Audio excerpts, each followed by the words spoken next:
there's a myth that if two people both have HIV, that they can have unprotected sex. Oh yeah, my sister was like, when I'd met this guy that was HIV positive, she was like, oh, that's good. You guys don't have to worry about using condoms, and you don't have to worry about anything. And I said, no, we have to.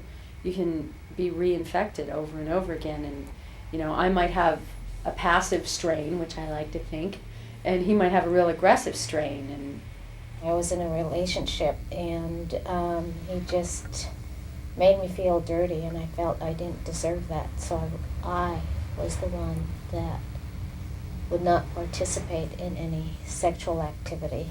And I ended it about 3 years ago, and I met someone that is HIV positive, and I found out that you can love again, and you can have all the respect and honor and dignity that I am entitled to. Right.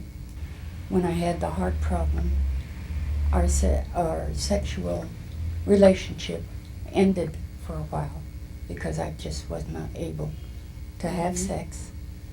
And he was very patient and didn't ostracize me for it.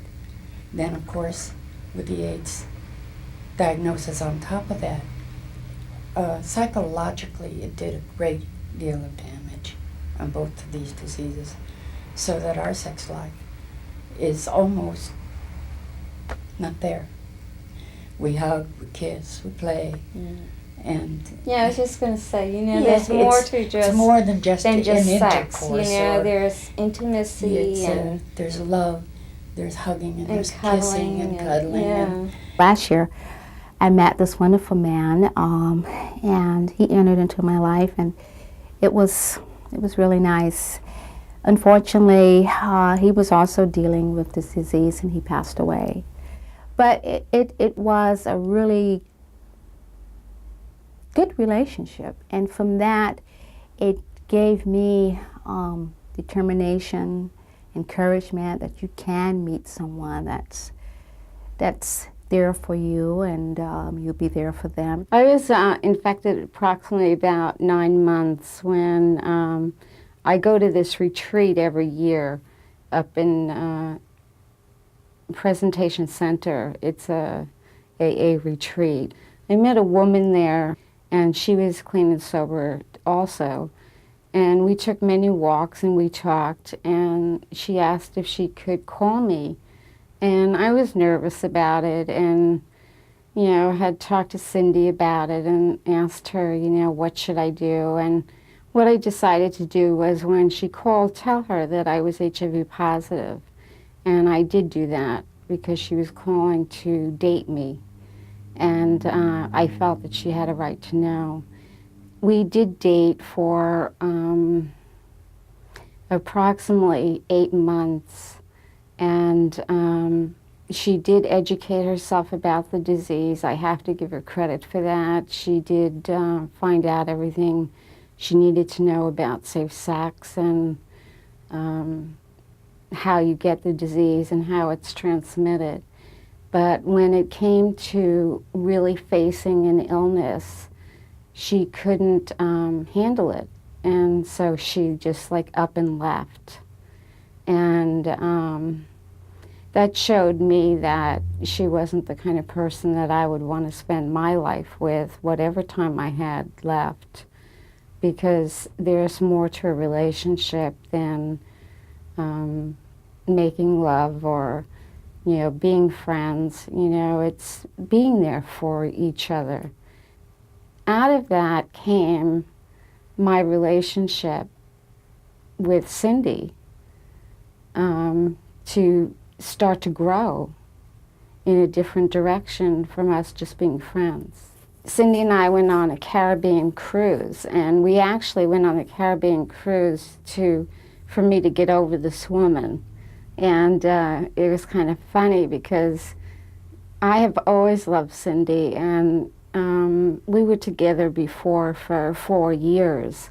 And we didn't leave the relationship because we didn't love each other. We left the relationship because a lot of differences in beliefs. I'm an open lesbian. I'm out. Cindy was not out at the time, did not want to be out at the time. And there was also a lot of cultural issues. And I wasn't willing to live that kind of lifestyle with the person that I loved.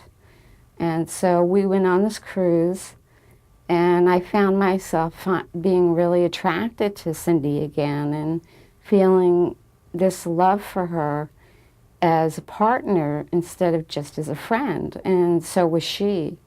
And yet we never talked about it the whole time of the cruise.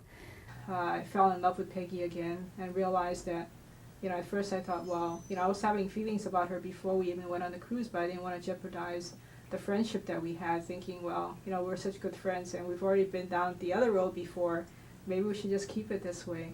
And then I came back we came back and I said, well, do you want to date again? And, we started talking, and I realized that I really miss having, the intimate time that we have together. And so here we are.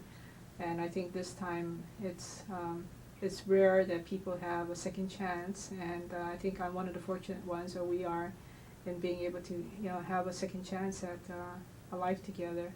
We had a commitment ceremony, and my brother and his wife came out for that commitment ceremony.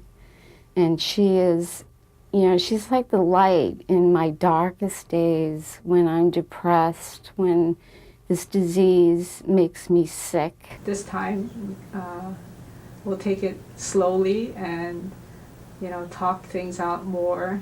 And I think that we've had help through our therapist to help us kind of see how we both sometimes overreact to things so that we can, go, okay, we'll take a break and we'll stop here now. So I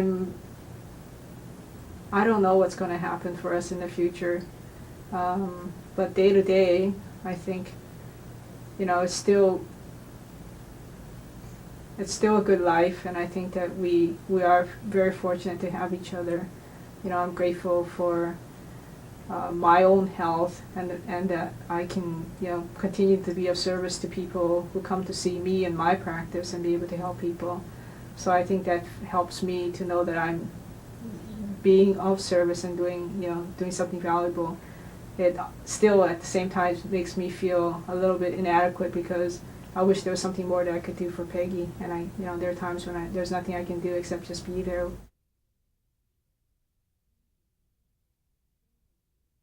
Teenagers are one of the highest risk groups right now, and also women are one of the highest risk groups.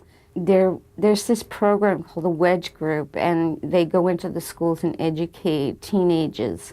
And a lot of parents don't want their children to take this course. My name is Jen. I'm going to talk to you guys about AIDS.